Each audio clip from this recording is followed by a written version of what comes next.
Kovai Stanes மேல்நிலைப்பள்ளி ICSE மற்றும் ISC ஆண்டு விழா விமரிசையாக நடைபெற்றது. இதில் சிறந்த மதிப்பெண்கள் எடுத்த மாணவ மாணவியர்களுக்கு விருதுகள் வழங்கப்பட்டன.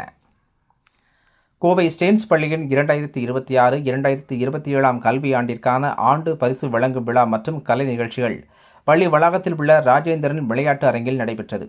நிகழ்ச்சிக்கு சிறப்பு விருந்தினராக சாந்தி ஆசிரம் தலைவரும் சர்வதேச குழந்தைகள் மற்றும் பொது சுகாதார மையத்தின் நிறுவனருமான டாக்டர் கெசவினோ ஆரம் கலந்து கொண்டு சிறப்புரையாற்றி கல்வி மற்றும் விளையாட்டுத் துறைகளில் சாதனை படைத்த மாணவ மாணவிகளுக்கு பரிசுகளை வழங்கி பாராட்டினார்.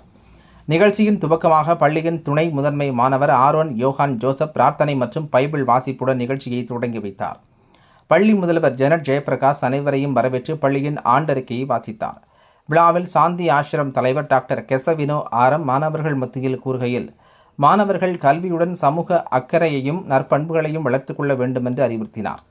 விழாவைத் தொடர்ந்து மாணவர்களின் பல்வேறு கலை நிகழ்ச்சிகள் நடைபெற்றது.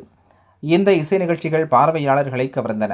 விழாவில் பள்ளியின் நிர்வாக பொறுப்பாளர் பிலிப் ஜே ஃபவுலர், கௌரவ பொருளாளர் டாக்டர் ஜேம்ஸ் ஞானதாஸ், நிர்வாக குழு உறுப்பினர் டாக்டர் சுஜிதா ராமச்சந்திரன், தலைமை நிர்வாக அதிகாரி BM ஜான், ஆங்கிலோ இந்தியன் பிரிவு முதல்வர் PA John Steven, Stanes CBSE முதல்வர் ஐலின் ஜெத்ரோ மற்றும் ஸ்டேன்ஸ் இன்டர்நேஷனல் முதல்வர் ஜார்ஜினா சிம்மன்ஸ் உட்பட பள்ளி ஆசிரியர்கள், மாணவர்கள் மற்றும் பெற்றோர் திரளாக கலந்து கொண்டனர்.